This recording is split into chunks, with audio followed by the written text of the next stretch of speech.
Welcome to the Victory Podcast. Hey, Victors, welcome to this episode of The Victory Show. If this is the first time you're joining us, I'm Travis Cote, best-selling author of 16 books and creator of Bestseller by Design. I've had the privilege of helping hundreds of business consultants, founders, entrepreneurs write and publish their own best-selling books. And along that journey, I've discovered a really fascinating pattern. Most businesses hit a revenue plateau and they struggle to break through it, usually around $1 million a year. So on this show, I sit down with some of the world's most successful founders, CEOs, leaders, and business owners to uncover the strategies they use to overcome those plateaus and scale their business to new heights so that you can do the same. So get ready for some deep insights and actionable takeaways that you can implement in your life and business starting now. My guest today is a master of real estate and business growth, someone who's built a career around clarity, action, and results. Matt Miolli is a high-impact entrepreneur and real estate leader with over 2 decades experience. He heads one of Connecticut's top producing real estate teams, closing over 600 homes annually. We gotta have a conversation about that because that's amazing, while also helping agents hit peak performance through structure, accountability, and simplicity. He's also the founder of Agent Production Academy, Empower Events, and the Real Estate MD podcast, each focused on helping agents, leaders, and teams grow faster with more intention. Known for his bold leadership and no fluff approach, Matt shows up every day with unmatched energy and a deep commitment to living and helping others live a wildly fulfilling, action-packed life. Matt, thanks for being here so much. I love it. Thank you for putting that. Where do I even start with all of that? That's awesome. Yeah, it feels like you might be talking about somebody else, but then I'm like, yeah, no, he's right. I did all that stuff. That's crazy. Is that the thing where somebody's like asking you about your bio and then you're like, oh, I got to update it. And you're like, oh, I guess I did do that. Yes, I did. Yeah, exactly. I had a point sometime I was working with somebody on a book, and I've been writing since I've been a little kid. So I'm one of those weird guys that just, it's what I do, right? I mean, I guess it's kind of like Tom Brady throwing a football. I just always did it. And one day somebody asked me how many books I had, and I was like, oh, I got 4. No, I have not. And then I felt like a schmuck because I actually had 12 books, and I felt like I was bragging. And I was like, well, I actually didn't know how many I had. Yeah. So totally. I love it. So while you've built a fantastic business in real estate, you actually started in old school door-to-door sales. It's one of my favorite stories to tell, especially to young people. I'll turn 50 this year, so wow. I've got 50 spins around the sun under my belt. And when I went to college in a small school in southern New Hampshire called Keene State College, right there. And, about 5,000 undergraduate students. And I, kind of cut my teeth in business there at a young age. Had sort of a pretty clear aspirational view of what I wanted to do with my life, but didn't have a clue how to get there. Came from pretty humble beginnings. My father was a New York City firefighter. My mother worked for the Department of Mental Health Services in the state of Connecticut. Wow. So, I grew up in a town in New York called Carmel. And in Carmel, New York, everyone that I knew, everyone I went to school with, all their parents were cops, firemen, or teachers. So I didn't have, lawyers in my life. We didn't have doctors in our life. We didn't have business owners or entrepreneurs. You were blue bloods. Yeah, that's right. That was, like educated, working professional people, but in, civil service, particularly around the New York area. And so that was like what I grew up with. So I, managed to go to college. And while I was there, got introduced to, all kinds of really cool things and different people. And it started to open my eyes. I mean, if you had asked me at 18 or 19 what I was likely to do, I would have said I'll probably be a fireman. And between the time I was 18 and the time I graduated from college, I had all these new doors open to me. Among them was this idea that there was this world out there called business. Now, I kid you not, I had no concept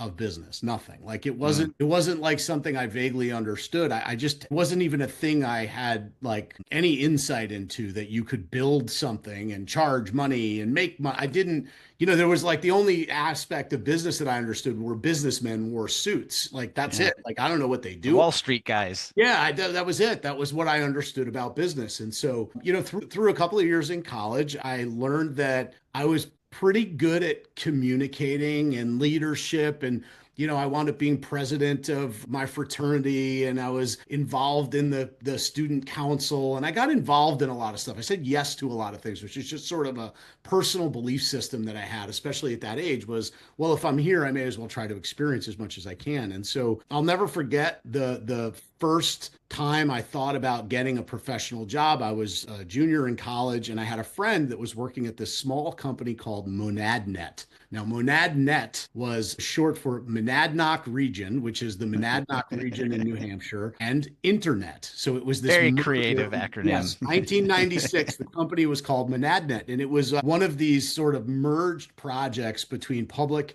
and private sector. So it was like publicly funded with, some tax money and some grants and some assistance funds in order to bring the internet to the Monadnock region of New Hampshire in 1996. I had a friend that worked there in like customer support, right? And I was talking to her one day and she was like, yeah, it's cool. It's like a computer's job. And I was like, computers, that sounds like the future, So in 1990, I'm like, that sounds like where I want to go. That's the future. I want to work with computers. And so not knowing how to do a resume or fill out a resume or even apply for a job, I printed out all the accolades and made the best version of a resume I could. And I went down to MonadNet Corporation and I walked in and I saw the person working the front desk. And I said, I'm here to apply for a job. And she was like, do you have an appointment? And I was like, no.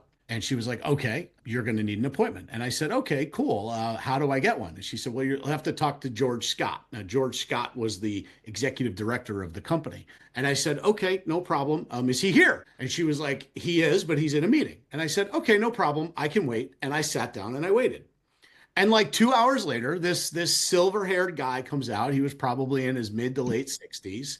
And he looks at me and I'm, an 18, I'm probably 21 years old. I have a ponytail. I'm in a full blue suit with a white shirt on and I have a leather burgundy briefcase, and he looks at me and he's like, you've been waiting here for 2 hours? And I was like, yes. And he's like, come on, let's sit down for a minute. So he brings me into his office and he's like, so what do you want to do? I heard you came here for a job. And I'm like, I think I'd be great at computers. I don't know anything about them, but I work hard and I'll learn. And, I just really think that it'd be great for experience. I'll work for free if I have to, but I want to, build a resume. I want to have an opportunity to do it.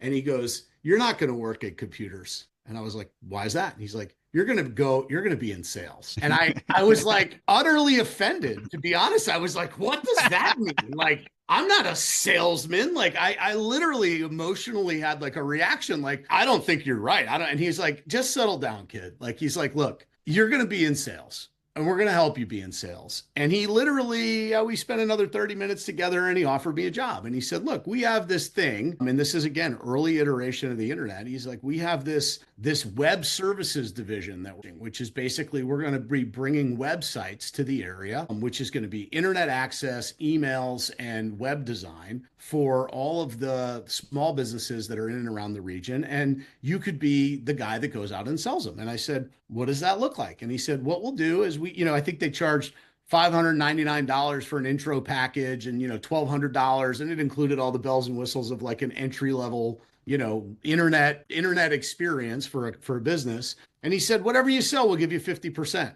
And I was like, ooh, that could be pretty good. Like, I started doing the math on it and I thought, okay, let me try that out. And so that was my first foray into sales. And it literally, they handed me a phone book. They said, call businesses, tell them what you do, figure out if you can get an appointment, and then go get them to sign up. And I did, and I got a lot of really interesting experience through that process. So you said the magic word for any company that needs sales. You said, I'll work for free. And they went, awesome. There's our commission guy. That's right. He's our commission guy. Yeah, right. Exactly. So I love it because, well, there's two things about what you just shared that I find a lot of people that I have on that are part of this book project, part of the show. Most entrepreneurs come from an entrepreneurial family, right? It seems really rare that entrepreneurship will like find someone who's never been surrounded by that. So the first off, the fact that you kind of ended up there is pretty remarkable to me. And the fact that you went into, traditional door-to-door sales is also pretty remarkable. My first mentor, that's how he was a sales guy through and through. And he was a guy in the 60s and 70s that was going door-to-door selling, Kirby vacuums. And nowadays people are like, wait, you went door-to-door? I don't understand. Like, isn't that scary? Like, don't people get mad? Or, it used to be okay to go door-to-door. So just talk a little bit about like just the experience then of working with not only in sales, but also in, that gimmicky thing, the Bill Gates said the gimmicky thing called the internet. What was your experience in those two things? It was such a, first of all, it was a wild thing because I didn't know what it was either. Like I I genuinely really didn't know what the internet was or how it worked. I mean, we would log on and at school there was a computer lab and but like the internet wasn't the internet. Like this is still pre-dot-com explosion. Like Yeah.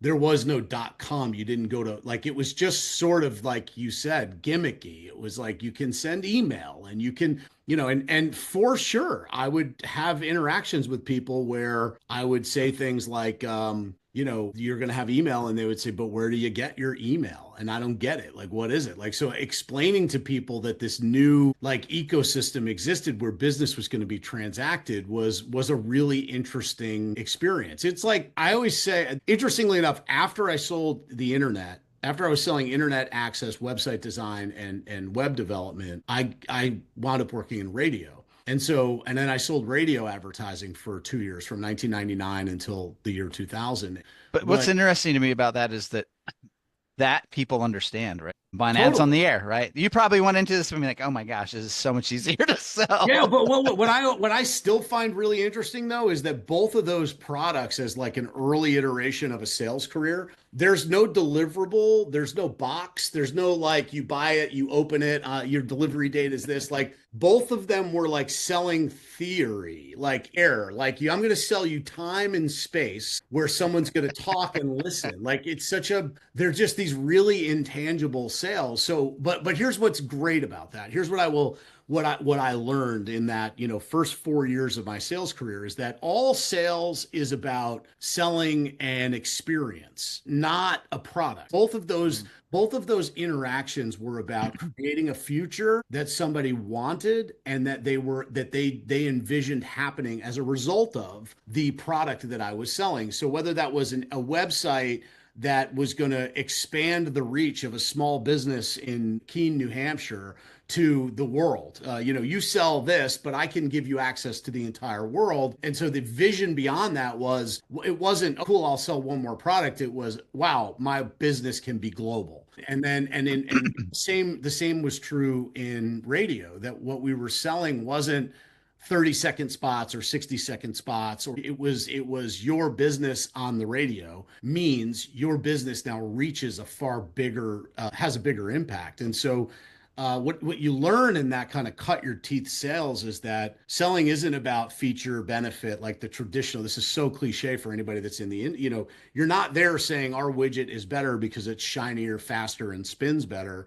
You're there saying, tell me what's important to you and let me show you how what I do can help you get to what you want. And let me paint that picture for you. And that sales is much more about finding what problem you can solve for somebody and then helping them solve it. So it really is what I learned in it was that there was this interesting sort of altruism to helping people navigate something they didn't understand, which is what I love about what I do today. You sort of fast forward to how my career evolved. Yeah, I want to get into that, but I also before we move on, I want to point out because we live in a world where things are going so fast now. I think for people of a certain age, they hear 96 and it's the internet. I remember doing sales in 2006 and 2007, and 90% of small businesses still did not have a website. Totally. 10 years later, right? It wasn't even in 2010, it was the 50-50 people going, do I really need one? And today, people under a certain age will be like, what do you mean they don't have a website? I don't understand. Right. But I that was like, don't it was like a understand. 15-year like adoption of like, I don't know if this, and look what's going on with AI now, like how fast we're going. Well, it's just fully, it's expected. Like, how can you have a business and not have an online presence? Like, right. How do you even function? And just even now, like you said, right, the idea in 1996 of like I could make your business global, and sort of how mind blowing that is.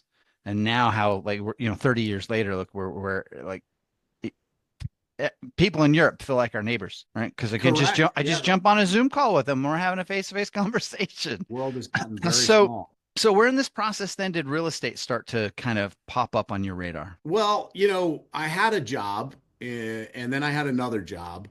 working in sales. And then I had another job working in sales. And then I had another job working in sales. And somewhere around maybe the fourth or fifth version of that, I realized that the job wasn't all that much different, but the compensation models were largely up to someone else. And being that, I was again pretty ambitious, pretty aspirational about what I wanted to do with my life, I recognized pretty quickly that if I wanted to have control of my own outcomes, that I was going to have to figure out how to control my income, that I was somehow going to have to figure out how to be in charge of that. So that wasn't a straight line to real estate. So the first realization was I'm probably unemployable. I'm just not a great employee. I'm much more, I'm a good salesperson, but the hardest thing to do with a good salesperson is keep them in a box. And most companies want to keep you in a box and they want you to do it their way. And doing it their way was never a good thing for me. I was always sort of I found myself in all my professional careers, and I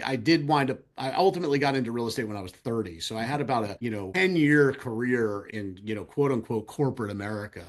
And every one of my roles, I wound up being in some outlier job, meaning this is the best way I can describe it. People would be like, this guy's really talented and really capable. He can't work inside our box. We don't want to let him go, but we can't let him too far off the leash. So the way that would show up was worked for this company that was a publishing company, and they hired me to sell the internet version of their publication. So the company was called Network Communications. I don't think they're in business anymore, but this is actually the door opened for me to get into real estate. And they used to publish those free digest-sized real estate magazines that were free on every corner. So they hired me and said, you come here, we publish 10 million magazines every 4 weeks with real estate listings in them.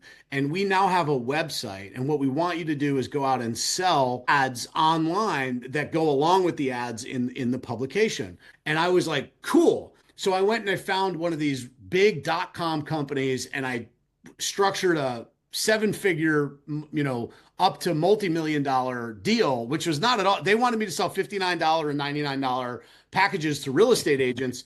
But instead, I went and found the CEO of some startup company that was doing credit reports and background checks for people that wanted to buy real estate. And it was basically an early iteration of Experian's self-check credit. It's the same company. The company was called Consumer Info. And I put this whole deal together, and then I come back and I'm like, hey, I know you want it. How about this? And they'd be like, how do we do that? And I'm like, well, this is how you do it. You do this. And then what we'll do is we'll put these links up and we'll use this inventory. I had to teach. And that's just where they would say all right, so the guy can get in rooms and he can get people to sign contracts, but he doesn't bring it to legal first. And then where I became unemployable is then you put it in front of legal and you put it in front of marketing, and they're like, well, it can't really be this way, and we don't really want to do it that way.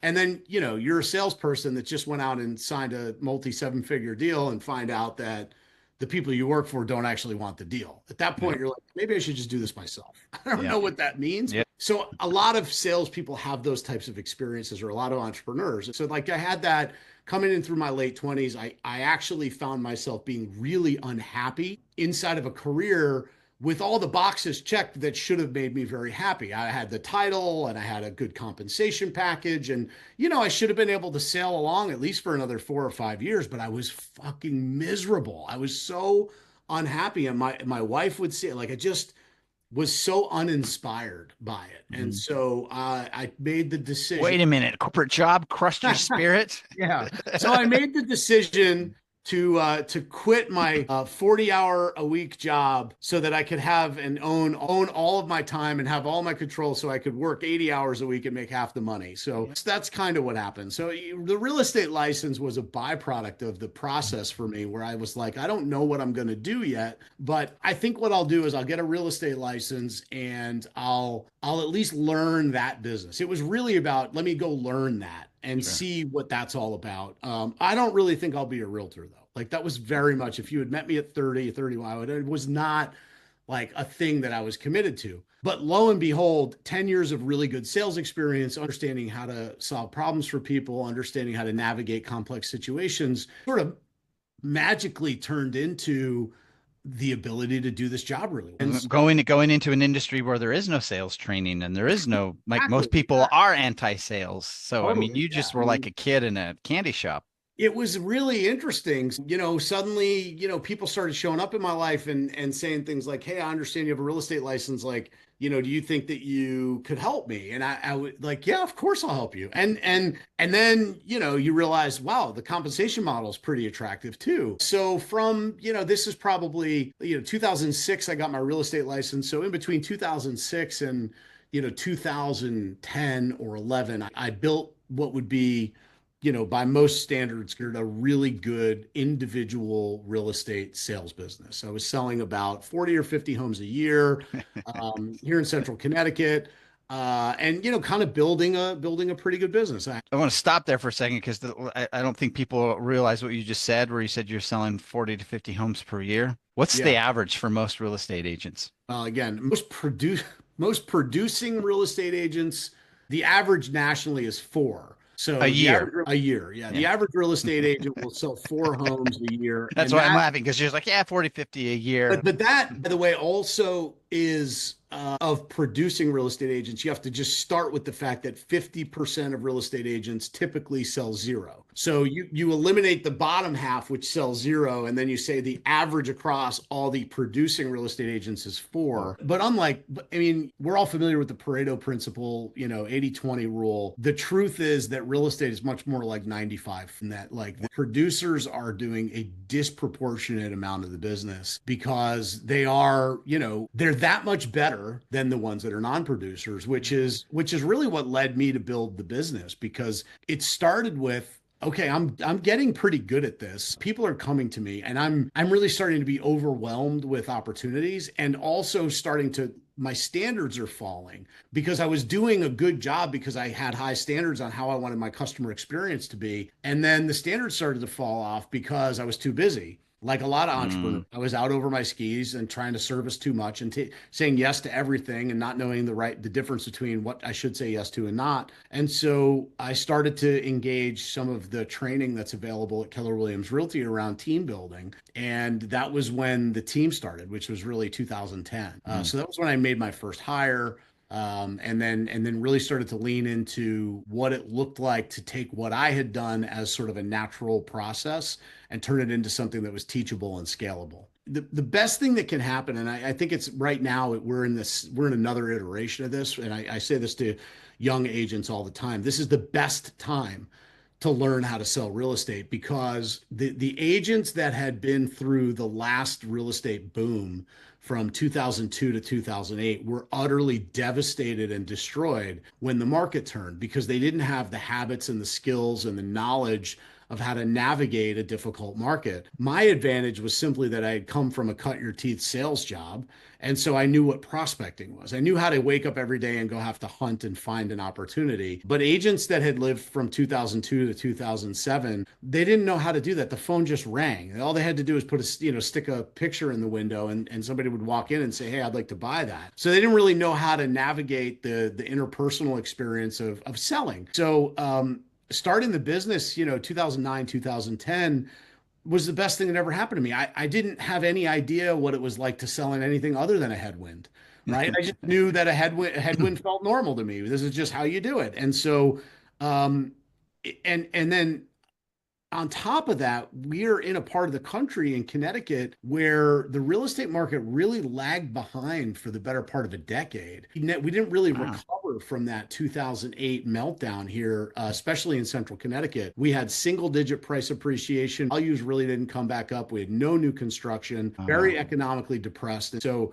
from 2010 to 2018, that was just norm. You wake up every day and you go hunt. We had plenty of inventory. We didn't have a lot of struggle. And so building the business was very much about do one thing right today, do the next thing right tomorrow, keep doing the next thing right, and just grow bit by bit by doing one thing right and the next thing right. And that eventually led itself to where we are today, where we have 30 full-time agents, and the average agent on our team is outselling the average agent nationally by about 5 to 6 times. Our number one metric that we measure is what we call per agent productivity. That metric for me is the most important one. I'm much more interested in being in business with partners that can wake up and do the job the way the job should be done. I think the customer experience is far better. Their life is better. Real estate's a really weird business on like when compared to other businesses, because it's a direct sales business similar to like a multi-level marketing company, but it's professional services. And so you're in a direct sales business that has a professional services bend on it. The barrier to entry is pretty low, but you also have this like really cool part of it, which is this professional services, which is much more like financial, like financial services or, insurance sales or something. So the industries merge and create kind of a really wild soup of who we are. So this show, obviously, or this book is obviously about how we scale. So now what's interesting is you don't have a background in entrepreneurship, and you kind of get into sales, and then you become an entrepreneur. Yeah. How did you approach the growth of the business of you going from 1 to 5 to 10 to 20? And what were the challenges for you having? God, we need hours for this, Travis. I mean, I did everything wrong and got lucky a few times, like that's it. Like I'd say that's really like I look back on it and say like, well, what did I do right? I'm not going to had some raw material that worked in my favor. I definitely understood the business. I've learned that one of my skills is simplifying things that seem complex to other people. The business that I've built is much more is really about breaking things down to their simplest parts and then giving people clarity. And so, our business is very much systems and models driven. So our agents understand exactly what to do, exactly when to do it, what to say, how to say it, to who and when, and we deliver that message consistently over time, over and over and over again. And that's why we're able to get a predictable result from our agent productivity. That's not the norm in the industry. It's shocking to me, as big as the real estate industry is, that there aren't systems and procedures in place. Well, it's this really weird thing about our industry, which is that, every real estate agent that just about is an independent contractor. Yeah. That means they're not actually an employee. They're 1099 independent contractor. That means that they can't be required to show up anywhere. They can basically do whatever they want as long as they pay their fees. They're not required to adhere to anything other than the professional standards laid down by the National Association of Realtors and whatever brokerage they work for. And so if you are a brokerage and you offer a bunch of training because you think that it's going to make agents better, the number one thing that brokers run into, whether they're Keller Williams, Coldwell Banker, Compass, EXP, Real, doesn't matter, is they can't get their agents to show up to stuff, which is nuts because isn't it their job? Well, technically it's not. It's more like an MLM for a lot of them. It's not a job. It's a hobby. It's a thing. It's maybe an income stream. They're not really sure. And so the systems actually exist. But if you're running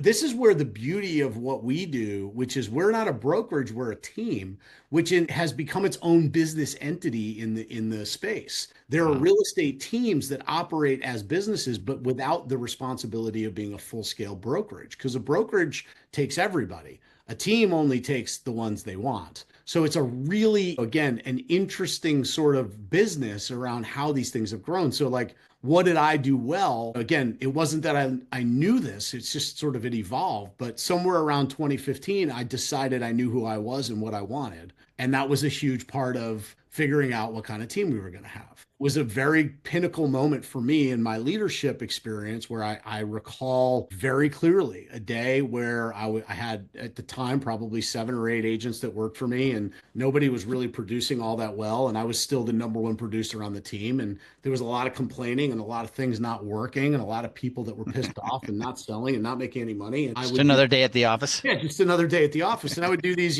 these one-on-one meetings, and they used to be an hour long, and I would do them back to back. I sit with, 4 agents a day for an hour, and one after another, they would all just turn into these sort of, crying sessions about how their life wasn't working and they couldn't do it.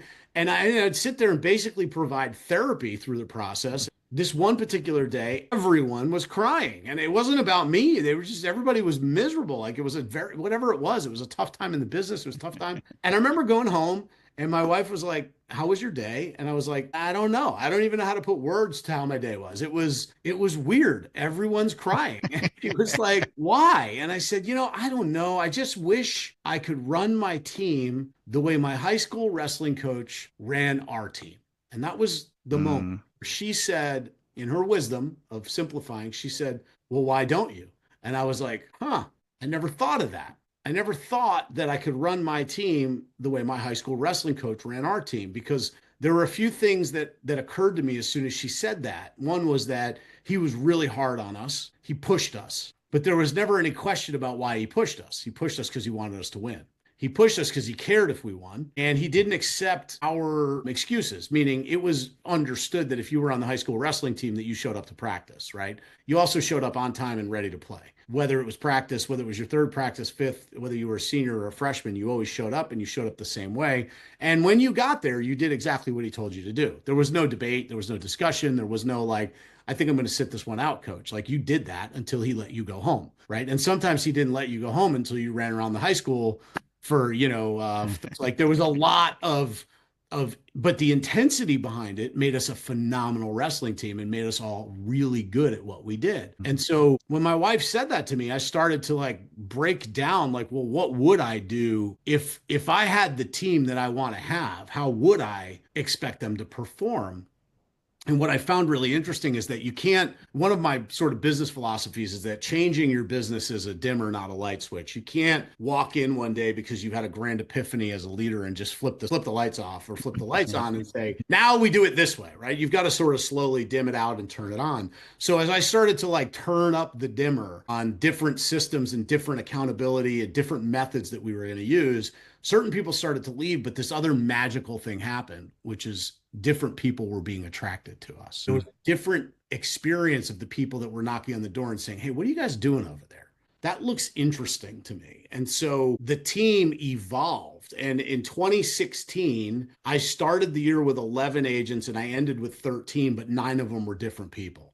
So we had like a Wow. monumental turnover where people that didn't like the new vibe left, but people who were really attracted to it came. And that was the beginning of we haven't changed much since then. Like the new version of who we are and how we operate, which is new, circa 2016, we still live by the same rules. Like the rules of engagement, we've gotten better at it and the rhetoric is different and a little more clean and a little more catchy, but like the fundamental rules of how we operate are the same. And that is what gives us the predictable outcome that we have. So let's talk a little bit about the Agent Production Academy. Did that sort of like spring out of this experience of you working with your own agents, or was that Yeah, something? 100%. So then what happened is, we had this goal of we want to sell 1,000 homes in the state of Connecticut in a single year. It's never been done before. No real estate teams ever hit that benchmark. So why not, right? Let's make that us. So we started looking at like, well, what do we need to do in order to hit that benchmark? What agents do we need and how do we need to grow? But like every business, you hit certain pinnacle points where you have to outpace your growth with your infrastructure before you can grow through to it. And the downside of trying to grow fast is that it's very disruptive, particularly when you're bringing in 1099 independent contractors who can do whatever they want, and you're trying to do the hardest thing in the world, which is change behavior. Herding cats is a good phrase there. Behavior modification as a methodology to get people to do what they want has proven to be one of the most difficult things you can ever do. Get someone to do something they don't want to do. And so we realized that we needed to create a system. And when I say we, it was sort of me and some other colleagues of mine that I collaborated with that would be a selection process, not a training. That agents will sign up for training all day, but then not show up and not do what they need to do. And so What starts as this concept of like, well, I know how I'll get agents to join my team. I'll train the best agents in the market and then they'll want to stay. But then you realize like the people that are going to training all day are also not out selling real estate, right? So they're not necessarily the people that you want. So I just took a page out of the US military and I thought to myself, well, if the US military has a recruiting and training program that they put everyone through, that's called basic training. But then there's this group of people that are Navy SEALs. And there's this group of people that are special forces. And I don't know about you, but I've never seen a Navy SEALs recruiting station. I've never seen a Navy SEAL go to a high school and try to recruit kids to become Navy SEAls. Why is that? They don't recruit to that. They have so many people applying, they have to turn them away. Which is nuts, because what are they applying for? It's the craziest thing. They get tortured, right? We all know Navy SEAL training is the hardest training in the world. Yeah. You come to the brink of death. 80% of people don't make it. Everyone knows that this is the craziest, hardest thing that you could ever sign up for. And yet they turn people away even from starting. Not only that, is once you're selected, you're going to do stuff where the chances of you dying are very, very high. Very high. It's like wild, right? So I looked at that and I said, so what is it that attracts that high performer to do this thing that's really, really hard? Well, it's this like concept of the winning locker room. There's a certain character type that wants to be in a winning locker room, and they'll do whatever it takes to be in the winning locker room. They want to win and they want to collaborate with other winners, and they recognize that they win and their best self comes out when they're surrounded by other people that are performing at a high level. But it's really hard to find those people. Yeah. You can't find them with an Indeed ad, and you can't even really find them with an interview. You've got to like test it out of them, because especially in a business like ours, where people will tell you exactly what you want to hear, and they'll tell you they'll do all the things you tell them to do, but then they show up and they don't. So Agent Production Academy is the simplest way for me to put it. It is the Navy SEAL training of the real estate industry. So we have taken the things that we do on our high performance, high productivity real estate team, and we've turned it into a 60-day training that has benchmarks and standards that have to be lived up to, or you get booted. And the only way that you can make it in through the training and get the graduation certificate is to actually hit all the benchmarks and certificates. And it's also the only way to get on the team. So every agent that's on the team has to be a graduate of Agent Production Academy. And in order to get through Agent Production Academy, you have to do all the things. By the way, it's no mystery. What I know is that if you do all those things, you know what you're going to have in 60 days? A great real estate business. So for us, that's really my guarantee to people is I can give you the tools, systems, resources, and models that will ensure that you have a pipeline that's going to feed your family and put you on a path toward the goals that you have in your real estate business. But you've just got to show up and do the work. So you've got to show up the way my high school wrestling coach expected me to show up. You have to show up and do exactly what I say when I say, exactly the way that I tell you to do it. And here's my guarantee. If you do that on the other side of 60 days, you're going to have a pipeline that people are going to be envious of. So what's your completion rate? Or I should say, what's your hell week? The last 2 weeks. I love it. Yes. Yeah. So, I can give you exact numbers. So in 2024, we had over 80 people attend the information session. We had 50 people exactly sign up to start on day one. We graduated 30 and we retained 18. And what retention means is that 18 on a 6-month timeline from when they started, they were still with us 6 months later. And they were on a path to do a minimum of 20 units in the first years. Really, yeah, for us, yeah. Knowing that the producers are doing 4 a year, it's just remarkable in their first. And that was year. that was a phenomenal outcome for us. That gave us that created just under $1 million in gross commission revenue. By running that program through 2024. So obviously we're running that again in 2025. We expect to beat those numbers in 2025. And we're going to be going to scale with that program in 2020. Probably at the end of 2025, we'll have our first addition teams in other markets that'll be participating. You're going to start essentially franchising it out. That's right. Yeah, we're basically going to offer this as like a market exclusive program. So in any particular market, if you're in Paducah, Kentucky, Los Angeles, California, whatever, there'll be one team that will be a licensed Agent Production Academy partner. And so we probably will at maximum have 100 to 200 teams nationwide that'll participate in the program. What a fantastic vision for the future. All right. Well, we're coming up to the end of time here. So if somebody's listening to this and they're like, oh my God, this is what I've been missing in my life in terms of real estate agent, how does someone find you? How do they get involved in what you're doing? Oh, I love it. My son pointed out the other day that one of his friends in high school knew my cell phone number. And he's like, how do you know my dad's cell phone number? And I turned and I was like, if you Google me, it's real easy to find my cell phone number. Having been selling real estate for a long time, my cell phone number has been on a lot of real estate signs, a lot of websites, a lot of spots. So the best thing to do is find me on Instagram, Miale Matthew. If you find me on Instagram, we do put up, daily snippets from our morning rise up. So if you're in the, sales business or entrepreneur looking for just sort of insight into how we operate our high performance sales team, you can plug into those meetings every day on Instagram. The Miale team at Keller Williams is our real estate team here in Connecticut. We are a statewide organization, so we cover every inch of the state of Connecticut, and we do that with, the best in the business. So our agents are, high productivity and really, really good at what they do. So you think you're going to hit the thousand houses this year? We will definitely hit 1,000. It probably will not be this year, but we will definitely hit 1,000 units. So we're looking like we're going to have another 600 unit year, but that's okay. Sometimes a push is a win. It's been an interesting market here in Connecticut. So That's amazing. Matt, this has been fantastic. What an amazing story. Can't wait to read your book. thanks, Travis. Thanks so much. Have a great day. Thank you.